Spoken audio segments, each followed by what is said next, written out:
This is chapter number 13 of our respiratory chain and oxidative phosphorylation. Oxidative phosphorylation से हमें क्या फायदा होगा, हमें एटीपी मिलेगी। एटीपी जो है वो हमारे पास ऑक्सीडेटिव फॉस्फोराइलेशन से बॉडी के अंदर माइटोकॉन्ड्रिया में प्रोड्यूस हो रही है। अब इसमें हमारे पास स्पेसिफिक एंजाइम होते हैं, कुछ जो है वो माइटोकॉन्ड्रिया के इनर मेम्ब्रेन में होते हैं, कुछ मैट्रिक्स में होते हैं, कुछ आउटर मेम्ब्रेन में होते हैं। वो एंजाइम जो माइटोकॉन्ड्रिया के इनर मेम्ब्रेन में है उनके अंदर हमारे पास चारों कॉम्प्लेक्सेस होते हैं जो कि ऑक्सीडेटिव फॉस्फोराइलेशन के अंदर टेक पार्ट करते हैं, और साथ में हमारे पास एटीपी सिंथेज होता है और मेम्ब्रेन ट्रांसपोर्टर होते हैं। वो एंजाइम जो मैट्रिक्स के अंदर होते हैं उसके अंदर हमारे पास टी साइकिल के एंजाइम्स होते हैं जो सिट्रिक एसिड साइकिल के अंदर इन्वॉल्व होते हैं। इसके अलावा बीटा ऑक्सीडेशन के एंजाइम्स होते हैं, लिपिड की जो बीटा ऑक्सीडेशन हो रही होती है उसके एंजाइम्स, और पायरुवेट डिहाइड्रोजनेज कॉम्प्लेक्स के एंजाइम होते हैं लाइक लिपोइक एसिड वगैरह जो थे सारे। उसके अलावा आउटर मेम्ब्रेन में क्या होता है, आउटर मेम्ब्रेन के अंदर हमारे पास एसाइल कोए सिंथेज और glycerophosphate acyl transferase. Inner membrane के अंदर क्या है, हमारे पास चारों कॉम्प्लेक्सेस। उसके अलावा electron ATP synthase, membrane transporters. Outer membrane के अंदर हमारे पास क्या है, एसाइल कोए सिंथेज और ग्लिसराइल फॉस्फेट एसाइल ट्रांसफेरेज। और माइटोकॉन्ड्रियल मैट्रिक्स के अंदर क्या है, हमारे पास टीसी साइकिल के एंजाइम, पीडीएच कॉम्प्लेक्स के एंजाइम, बीटा ऑक्सीडेशन के एंजाइम्स। अब बात करते हैं हम चारों कॉम्प्लेक्सेस की। चारों कॉम्प्लेक्सेस की अगर हम बात करें, ये रेस्पिरेटरी चेन की बात हो रही है। रेस्पिरेटरी चेन के अंदर हमारे पास चार कॉम्प्लेक्सेस होते हैं। एक कॉम्प्लेक्स है कॉम्प्लेक्स 1, उसके अंदर हमारे पास NADH Q oxidoreductase complex. NADH से हमारे पास इलेक्ट्रॉन आते हैं और वो क्यू को ट्रांसफर कर दिए जाते हैं कोएंजाइम क्यू को। फिर हमारे पास कॉम्प्लेक्स 2 है, वहां पे भी हमारे पास सक्सिनेट क्यू रिडक्टेज कॉम्प्लेक्स है। सक्सिनेट से इलेक्ट्रॉन जो है वो ट्रांसफर होते हैं कोएंजाइम क्यू को। फिर हमारे पास है कॉम्प्लेक्स 3, उसमें क्यू से साइटोक्रोम सी की तरफ इलेक्ट्रॉन ट्रांसफर होते हैं, Q cytochrome C oxidoreductase complex. और फिर हमारे पास साइटोक्रोम कॉम्प्लेक्स 4 है जो कि हमारे पास है साइटोक्रोम सी ऑक्सीडेज कॉम्प्लेक्स। साइटोक्रोम सी ऑक्सीडेज कॉम्प्लेक्स। कॉम्प्लेक्स 1 क्या है, हमारे पास NADH Q oxidoreductase complex, succinate Q reductase complex. Complex 2, complex 3 हमारे पास क्या है, Q cytochrome C oxidoreductase complex. और कॉम्प्लेक्स 4 क्या है, हमारे पास साइटोक्रोम सी ऑक्सीडेज कॉम्प्लेक्स। इन कॉम्प्लेक्सेस के अंदर हमारे पास सल्फर प्रोटीन भी होती है, आयरन सल्फर प्रोटीन उनको हम कहते हैं।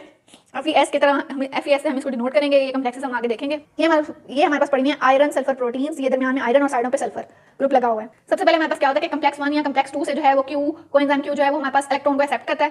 लाइक NADH क्यू 5 इलेक्ट्रॉन हो गए, वो हमारे पास 5 जो है वो हमारे पास NADH जो है वो NAD में रिड्यूस हो जाता है, QH2 बन जाता है, और 4 जो है वो हमारे पास proton membrane inter membrane space. ये सारे कहां पड़े हुए हैं, इनर मेम्ब्रेन में। इनर मेम्ब्रेन के बाद क्या है, आउटर मेम्ब्रेन। तो दरमियान में कौन सी स्पेस आ जाएगी, इंटर मेम्ब्रेन स्पेस। वहां पे जाके अकमलेट हो जाएंगे। कैसे, NADH से बनेगा NAD, वो अपने इलेक्ट्रॉन ट्रांसपोर्ट करेगा फ्लेविन मोनोन्यूक्लियोटाइड को, जो हमारे पास यहाँ पे फ्लेवोप्रोटीन्स एम्बेडेड है। वो वहां से आयरन सल्फर प्रोटीन्स को करेंगे जो हमारे पास यहाँ पे एम्बेडेड है। यहाँ पे हमने देखा था कि फ्लेवोप्रोटीन और आयरन सल्फर प्रोटीन जो है वो रेस्पिरेटरी चेन के कॉम्प्लेक्सेस का पार्ट है। तो हमारे पास NADH से इलेक्ट्रॉन ट्रांसफर होंगे FMN को, FMN से आयरन सल्फर प्रोटीन को, और 4 प्रोटॉन है वो इंटर मेम्ब्रेन स्पेस के अंदर पंप कर दिए जाएंगे। फिर हमारे पास यहाँ से इलेक्ट्रॉन ट्रांसपोर्ट होंगे क्यू को, कोएंजाइम क्यू को। ये कैसे जा रहे हैं हमारे पास, NADH से FMN को, फिर आयरन सल्फर प्रोटीन को, फिर कोएंजाइम क्यू को। कॉम्प्लेक्स 2 से कैसे आ रहे हैं, कॉम्प्लेक्स 2 में हमारे पास सक्सिनेट से आते हैं, सक्सिनेट से बनेगा फ्यूमारेट, वहां से FAD को जाएंगे, वहां से आयरन सल्फर प्रोटीन को जाएंगे, वहां से कोएंजाइम क्यू को जाएंगे। इस तरह ये हमारे पास कोएंजाइम क्यू तक इलेक्ट्रॉन पहुंचेंगे। फिर उसके बाद हमारे पास क्या होगा, कॉम्प्लेक्स 3 की बारी आएगी। कॉम्प्लेक्स 3 के अंदर हमारे पास क्यू साइटोक्रोम सी था, इसके अंदर हमारे पास क्यू साइकिल चलेगा। क्यू साइकिल के अंदर हमारे पास क्या होता है कि सबसे पहले हमारे पास क्यू को इलेक्ट्रॉन जब मिले तो ये सेमी यूबिक्विनोन बन गया। ये हमारे पास सबसे पहले रिड्यूस था, ठीक है। ये हमारे पास ऑक्सीडाइज यूबिक्विनोन है और ये हमारे पास सेमी यूबिक्विनोन। जब हमारे पास इसको इलेक्ट्रॉन मिले हैं तो ये हमारे पास बन गया है, जब हमारे पास कोएंजाइम क्यू को इलेक्ट्रॉन मिले तो ये बन गया रिड्यूस्ड यूबिक्विनोन। फिर ये हमारे पास अपने इलेक्ट्रॉन आगे ट्रांसफर करते हैं, तो इससे हमारे पास फिर हमारे पास सेमी यूबिक्विनोन बन जाएगा। सेमी यूबिक्विनोन से हमारे पास इलेक्ट्रॉन जो है वो वापस इसको रिड्यूस भी कर सकते हैं यूबिक्विनोन को, और हमारे पास आयरन सल्फर प्रोटीन को भी ट्रांसफर किए जा सकते हैं। इस तरह हमारे पास 2 प्रोटॉन यहाँ से पंप होंगे, 2 प्रोटॉन यहाँ से पंप होंगे। टोटल हमारे पास जो है 4 प्रोटॉन्स हैं वो इंटरमेम्ब्रेनस स्पेस के अंदर पंप कर दिए जाएंगे। क्यू से जाएगा साइटोक्रोम बी की तरफ, साइटोक्रोम बी से हमारे पास साइटोक्रोम C1 की तरफ जाएगा, वहां से इलेक्ट्रॉन चले जाएंगे साइटोक्रोम सी के पास। कैसे, क्यू से साइटोक्रोम बी से C1 और C1 से वापस C, और इस पूरे प्रोसेस के अंदर हमारे पास 4 प्रोटॉन जो है वो पंप कर दिए जाएंगे। अब ये हमारे पास इस तरह है कि B1 और फिर आयरन सल्फर प्रोटीन के थ्रू हमारे पास इलेक्ट्रॉन जा रहे हैं C1 के पास और C1 से वापस C। इस तरह हमारे पास ये जो है इलेक्ट्रॉन्स ट्रांसपोर्ट किए जाएंगे और हमारे पास इस प्रोसेस के अंदर 4 जो हैं प्रोटॉन्स पंप कर दिए जाएंगे इंटरमेम्ब्रेनस स्पेस के अंदर। फिर हमारे पास आता है कॉम्प्लेक्स नंबर 4। कॉम्प्लेक्स नंबर 4 था साइटोक्रोम सी ऑक्सीडेज कॉम्प्लेक्स। साइटोक्रोम सी से ऑक्सीजन ने ट्रांसपोर्ट, ऑक्सीजन ने लेने हैं। इसके अंदर हमारे पास 3 बल्कि 4 कंपाउंड्स हैं। 4 कंपाउंड कौन से हैं, heme A, heme 3, copper A, copper B। ये हमारे पास इलेक्ट्रॉन जाएंगे हीम A को, कॉपर A को, फिर वहां से कॉपर B को, A3 को, और फिर हमारे पास चले जाएंगे ये इलेक्ट्रॉन्स ऑक्सीजन की तरफ। ऑक्सीजन जो है वो हाइड्रोजन प्रोटॉन 2 एक्सेप्ट करेगा और हमारे पास कन्वर्ट हो जाएगा वाटर के अंदर। और हमारे पास यहाँ से भी हमारे पास 2 प्रोटॉन हैं वो इंटरमाइटोकॉन्ड्रियल मेम्ब्रेन, इंटरमेम्ब्रेन स्पेस के अंदर हमारे पास शिफ्ट कर दिए जाएंगे। टोटल कितने इलेक्ट्रॉन हो गए, 4, 4 और 2। सिवाय हमारे पास कॉम्प्लेक्स 4 के बाकी सारे कॉम्प्लेक्सेस कितने इलेक्ट्रॉन भेज रहे हैं, हमारे पास 4 प्रोटॉन भेज रहे हैं ये हमारे पास इन द इंटरमेम्ब्रेनस स्पेस।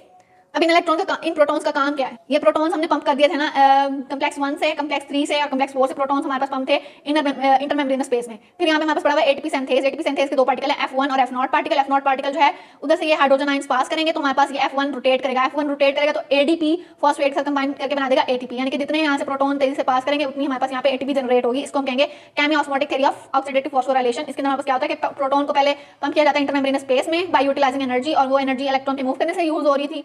फिर फिर हमारे पास जब ये एटीपी सिंथेज तक पहुंच जाएंगे प्रोटॉन्स, तो ये हमारे पास एटीपी सिंथेज के F0 पार्टिकल से मूव करते हुए F1 से इनर मेम्ब्रेनस पे अंदर आ जाएंगे माइटोकॉन्ड्रियल मैट्रिक्स में वापस, और हमारे पास इस प्रोसेस में एटीपी सिंथेसाइज होगी। ये हमारे पास एटीपी सिंथेज का मॉडल है। इसके अंदर गैमा सब यूनिट है। ये गैमा सब यूनिट जब यहाँ से प्रोटॉन मूव करेंगे तो गैमा सब यूनिट अलग हो जाएगा। हमारे पास ये F1 पार्टिकल जो है, ये F0 पार्टिकल जो था, जो इधर इंबेडेड था, ये रोटेट करेगा। इसके रोटेट करने से हमारे पास एनर्जी प्रोड्यूस होगी और एटीपी बन जाएगी। The enzyme complex contain an F0 subcomplex which is the disk of C protein। ये यहाँ पर C protein सब यूनिट की डिस्क है। Attach is a gamma subunit in the form of bent ankle। ये हमारे पास bent ankle की form में यहाँ पे gamma subunit अटैच है। फिर हमारे पास यहाँ से क्या होता है, the gamma subunit fit inside the F1 subcomplex। ये F1 complex है ऊपर, इसके अंदर फिट होता है। ADP और फॉस्फेट जो है वो टेक करते हैं हमारे पास बीटा सब यूनिट से, यहाँ से प्रोटॉन जब मूव करते हैं तो एनर्जी लेते हैं और हमारे पास एटीपी बना देते हैं, और इस तरह हमारे पास एटीपी जो है वो प्रोड्यूस होती है। अब रेस्पिरेटरी कंट्रोल की स्टेट्स होती हैं। स्टेट्स क्या है? स्टेट हमारे पास 5 हैं। स्टेट 1 ये है कि हमारे पास जितनी ज़्यादा एडीपी और सबस्ट्रेट्स अवेलेबल होंगे उतना ज़्यादा रेस्पिरेशन होगी, और हमारे पास स्टेट 2 के अंदर availability of substrate only. State 3 के अंदर हमारे पास जो भी कंपोनेंट रेस्पिरेटरी चेन के वो सैचुरेटिंग अमाउंट्स के अंदर प्रेजेंट है, तो हमारे पास लिमिट हो जाएगी रेस्पिरेशन। सबस्ट्रेट 4 के अंदर अवेलेबिलिटी ऑफ एडीपी ओनली, और सबस्ट्रेट 5 के अंदर अवेलेबिलिटी ऑफ ऑक्सीजन। कंडीशन जो कि लिमिट करिए रेट ऑफ रेस्पिरेशन को, स्टेट 1 एडीपी और सबस्ट्रेट की अवेलेबिलिटी, स्टेट 2 सबस्ट्रेट की अवेलेबिलिटी, स्टेट 3 हमारे पास जो कम्प्लेक्सेस हैं उनकी सैचुरेशन हो जाए, स्टेट 4 हमारे पास अवेलेबिलिटी ऑफ एडीपी की, और स्टेट 5 हमारे पास क्या अवेलेबिलिटी ऑफ ऑक्सीजन की सिर्फ। इसके बाद हमारे पास लास्ट टॉपिक है जहाँ पे हमारे पास इनहिबिशंस हो सकती हैं जो कि पॉइजन के जरिए भी हो सकती हैं, और हमारे पास अनकपलर्स जो हैं वो भी कर सकते हैं। अनकपलर्स वो कंपाउंड है जो कि एडीपी से हमारे पास एटीपी नहीं बनने देंगे। यहाँ पे हमारे पास अनकपलर एक्ट करेंगे। एक अनकपलर है हमारे पास ओलिगोमाइसिन, जो कि हमारे पास किसी भी लेवल के ऊपर हमारे पास एडीपी से एटीपी नहीं बनने देगा। कम्प्लेक्स 1 को जो कौन से कंपाउंड्स इनहिबिट करते हैं, इनके अंदर हमारे पास है पायरिसिडिन ए, एमोबार्बिटल और रोटिनोन एमोबार्बिटल यानी कि बार्बिचुरेट्स जो है वो कम्प्लेक्स 1 को इनहिबिट करते हैं।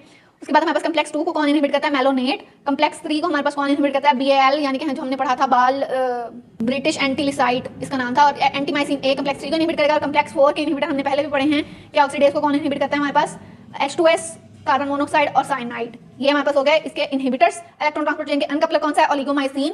और एक नेचुरल अनकपलर हमारे पास प्रेजेंट होता है एडिपोज टिश्यू के अंदर, ब्राउन एडिपोज टिश्यू के अंदर, उसको हम कहते हैं प्लाज्मोजन। ये हमारे थर्मोजेनिक हमारे पास नेचुरल अनकपलर यहाँ पे प्रेजेंट है। इनर माइटोकॉन्ड्रियल मेम्ब्रेन के ट्रांसपोर्टर सिस्टम हमने करने हैं। ये हमने कैसे करने हैं? सबसे पहला ट्रांसपोर्टर होता है हमारे पास फॉस्फेट ट्रांसपोर्टर, फिर इसके बाद हमारे पास सेकंड ट्रांसपोर्टर होता है पायरोवेट सिम्पोर्ट ट्रांसपोर्टर, थर्ड होता है हमारे पास डाइकार्बोक्सिलेट ट्रांसपोर्टर, फिर हमारे पास होता है ट्राइकार्बोक्सिलेट ट्रांसपोर्टर, फिर हमारे पास फिफ्थ है अल्फा कीटोग्लूटारेट ट्रांसपोर्टर, और फिर हमारे पास है 6 एडेनिन न्यूक्लियोटाइड ट्रांसपोर्टर।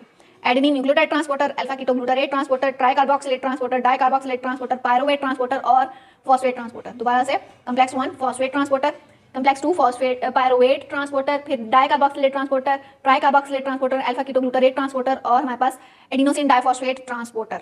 इनकी मूवमेंट को हमारे पास कौन कौन रोकता है? कम्प्लेक्स 6 के ये जो 6 वाला ट्रांसपोर्टर है इसको ए ट्रेक्टाइलोसाइड, 2 वाले को हमारे पास रोकता है एन एथिनाइल इमाइड हाइड्रोक्सीसाइनामेट, और 1 वाले को 1 ट्रांसपोर्टर को कौन सा रोकता है? एन इथेनॉलमाइड। इसके बाद हमारे पास 2 शटल्स यूज होती हैं। उन शटल के अंदर पहली है ग्लिसरोफॉस्फेट शटल। ग्लिसरोफॉस्फेट शटल के अंदर ये होता है कि यहाँ पास माइटोकॉन्ड्रिया की मेम्ब्रेन स्पेस आ गई। यहाँ पे हमारे पास जो है फैट की ऑक्सीडेशन से ना ग्लिसरोफॉस्फेट जो है वो डाइहाइड्रोक्सीएसीटोन फॉस्फेट में कन्वर्ट होती है, क्योंकि हमारे पास क्रॉस नहीं कर सकती यहाँ पे आउटर मेम्ब्रेन को। तो हमारे पास ये जो है कन्वर्ट होगी DHAP में, जो कि इसको क्रॉस करके बाहर जाएगी और वापस से ग्लिसरॉल 3 फॉस्फेट के अंदर कन्वर्ट हो जाएगी, और ग्लिसरॉल 3 फॉस्फेट अंदर आ सकती है लेकिन बाहर नहीं जा सकती। इस तरह ये हमारे पास यहाँ पे NADH की यूटिलाइजेशन से ग्लिसरॉल 3 फॉस्फेट बन जाएगी डिहाइड्रोजिनेज की प्रेजेंस में, और हमारे पास ये वापस अंदर आ जाएगी और फैट की रिडक्शन के अंदर काम करेगी, यानी कि NADH से एनर्जी लेके फैट की रिडक्शन के अंदर ये रोल प्ले करेगी। इसके अलावा एक शटल है हमारे पास मेलेट डिहाइड्रोजिनेज शटल। मेलेट जो है वो इनर माइटोकॉन्ड्रियल मेम्ब्रेन के अंदर जा सकता है पर बाहर नहीं आ सकता। तो हमारे पास ये अंदर कैसे जाएगा? सबसे पहले ऑक्सैलोएसीटेट से हमारे पास मेलेट बनेगा और NADH से बन जाएगा NAD। मेलेट अंदर चला जाएगा हमारे पास माइटोकॉन्ड्रिया के, वहाँ पे हमारे पास वापस से NADH रीजनरेट हो जाएगा, ये ऑक्सैलोएसीटेट में कन्वर्ट होगा। ऑक्सैलोएसीटेट ये हमने एक ट्रांसएमाइनेज रिएक्शन पढ़ा था कि ऑक्सैलोएसीटेट जब अल्फा कीटोग्लूटारेट के अंदर चेंज होता है in the presence of glutamate. Oxaloacetate जब एस्पार्टेट में चेंज होता है और ग्लूटामेट जब अल्फा कीटोग्लूटारेट में चेंज होता है in the presence of AST aspartate transaminase. Aspartate और अल्फा कीटोग्लूटारेट बाहर निकल जाएंगे, ये फिर से यहाँ पे जाके एस्पार्टेट से बन जाएगा ऑक्सैलोएसीटेट और अल्फा कीटोग्लूटारेट से बन जाएगा ग्लूटामेट, और ये वापस से मेलेट को रीजनरेट कर देगा। इस प्रोसेस के अंदर हमारे पास हाइड्रोजन आयन यूज होगा। दोबारा से मेलेट बनेगा हमारे पास बाय द ऑक्सिलेट, ऑक्सैलोएसीटेट से मेलेट बनेगा। मेलेट जो है वो इनर मेम्ब्रेन से पास करता हुआ माइटोकॉन्ड्रिया के अंदर आ जाएगा। माइटोकॉन्ड्रिया के अंदर आने के बाद ये मेलेट जो है वापस से ऑक्सैलोएसीटेट के अंदर कन्वर्ट होगा और NADH को रीजनरेट कर देगा।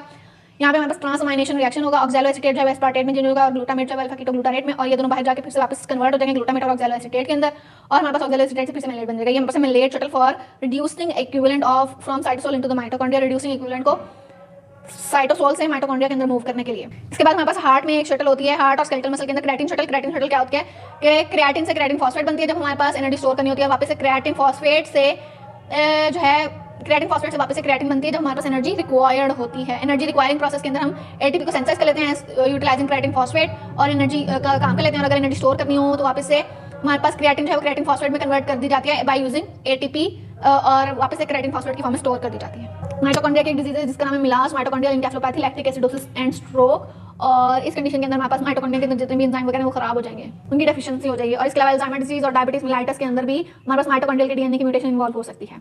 रेस्पिरेटरी चेन को पॉइजन लाइक साइनाइड अरेस्ट करा सकते हैं।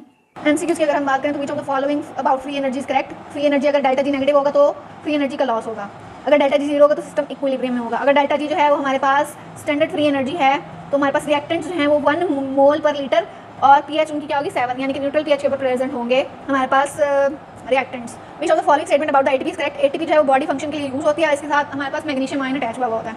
विच of the following enzyme is used as molecular oxygen as hydrogen receptor cytochrome oxidase. Oxidase जो है मॉलिक्यूलर ऑक्सीजन का ऐसे रिसेप्टर यूज कर सकते हैं। विच of the following statement about the cytochromes is incorrect. Cytochromes जो हैं वो डिहाइड्रोजनेज सारे के सारे होते हैं, बल्कि ये इनकरेक्ट स्टेटमेंट है। करेक्ट स्टेटमेंट क्या है कि हीमोप्रोटीन का पार्ट होते हैं। इसके अलावा एनर्जी ऑसिलेट करती है आयरन के दरमियान में, और हमारे पास इलेक्ट्रॉन कैरियर होते हैं इलेक्ट्रॉन ट्रांसपोर्ट चेन के। और ये हमारे पास जो है हाइड्रोक्सिलेशन ऑफ स्टीरॉइड और एंडोप्लाज्मिक रेटिकुलम में हाइड्रोक्सिलेशन कराते हैं स्टीरॉइड्स की। इसके बाद हमारे पास है which of the following about cytochrome P450। Cytochrome P450 के लिए क्या इनकरेक्ट है, ये हमारे पास एंडोप्लाज्मिक रेटिकुलम में फाउंड होते हैं, ये हमारे पास गलत है। इसके लिए क्या क्या इसके लिए करेक्ट है, हमारे पास इम्यूनो ऑक्सीजनेज एंजाइम है, रोल प्ले करता है ड्रग डिटॉक्सिफिकेशन ऑफ लिवर में, और ये सब रिएक्शन के अंदर हमारे पास वर्क करता है साइटोक्रोम B5 के साथ। और यह एबल है एक्सेप्ट ऑफ इलेक्ट्रॉन NADPH से और यहाँ NADP से। As 1 molecule of NADH is oxidized by respiratory chain, 1 molecule of ATP produce as electron passes through complex 3। NADH के एक मॉलिक्यूल से हमारे पास बनती है तकरीबन 2.5 ATP और FADH के एक मॉलिक्यूल से बनती है 1.5 ATP। A number of compound inhibiting the oxidative phosphorylation, और ये हमारे पास synthesis of ATP from ADP को रोकते हैं। ये हमारे पास क्या होते हैं, it inhibits the transport of proton back into the mitochondrial matrix. हमने कहा था कि प्रोटॉन जब ट्रांसफर होते हैं तब ATP बनती है, प्रोटॉन के ट्रांसफर को ही रोक देते हैं ये। A number of compound inhibit oxidative phosphorylation, the synthesis of ATP from ADP inorganic phosphate linked to the oxidative. ये एक्शन है ओलिगोमाइसिन का। अनकपलर्स का क्या एक्शन है, अनकपलर्स का एक्शन है ये हमारे पास it discharges proton gradient across the mitochondrial membrane, यानी कि वही सेम फंक्शन है कि माइटोकॉन्ड्रियल मेम्ब्रेन के गिर्द जो प्रोटॉन का ग्रेडियंट बना है ना उसको खराब करते हैं uncoupler. A student take some tablet, और उसने बाद में डिस्को चला गया और उस टैबलेट का लेने से क्या एक्शन हुआ कि उसको जो है वो गर्मी लगना शुरू हो गया और वो हाइपर वेंटिलेशन करना स्टार्ट कर दी उसने। उसको लेने से ये हुआ कि अनकपलर उसने ले लिया था जो कि माइटोकॉन्ड्रियल इलेक्ट्रॉन ट्रांसपोर्ट चेन और ऑक्सीडेटिव फॉस्फोराइलेशन का अनकपलर था, और उससे हमारे पास ATP प्रोड्यूस होना बंद हो गई और उसकी वजह से उसको गर्मी लगना स्टार्ट हो गई। The flow of electron through the respiratory chain and the production of ATP normally tightly couple होती है। इस प्रोसेस को अनकपल कैसे कर देता है, थर्मोजेनिन जो है वो फिजियोलॉजिकली प्रेजेंट होता है। Which of the following about the ATP synthesis is incorrect. Incorrect ये है कि 1 ATP molecule is formed by the full revolution of molecule. Complex 1, 3, 4 से हमारे पास बनते हैं तकरीबन 2.5 ATP जब NADH गुजरता है, और कम्प्लेक्स 2, 3, 4 से बनते हैं 1.5 ATP जब FADH गुजरता है। केमियोस्मोटिक थ्योरी के मुताबिक हमारे पास कौन सा ऑप्शन जो है वो नहीं है थ्योरी में। The electrical potential difference across the inner mitochondrial membrane caused by the electron transport in positive on the matrix side. पता नहीं क्या। अच्छा, हम करेक्ट ऑप्शन पढ़ लेते हैं। ATP सिंथेसिस तब होती है जब इलेक्ट्रिक पोटेंशियल जो है मेम्ब्रेन के क्रॉस ट्रांसलोकेशन ऑफ प्रोटॉन से बनता है, ठीक है। And increase in permeability of inner mitochondrial membrane जो है वो हमारे पास प्रोटॉन को अनकपल कर देती है इस रिएक्शन से। परमेबिलिटी बढ़ाने से रिएक्शन जो है वो खत्म हो जाएगा। और प्रोटॉन पंप जो है वो हमारे पास क्या कहते हैं, proton are pumped across the inner mitochondrial membrane as they pass down the electron transport chain. से जब पास होते हैं तो इनर माइटोकॉन्ड्रियल मेम्ब्रेन से मेम्ब्रेन स्पेस में आ जाते हैं। Proton gradient across the inner mitochondrial membrane generate the generated by electron drives ATP synthesis. ATP synthesis हमारे पास इलेक्ट्रॉन के पास करने से बनती है।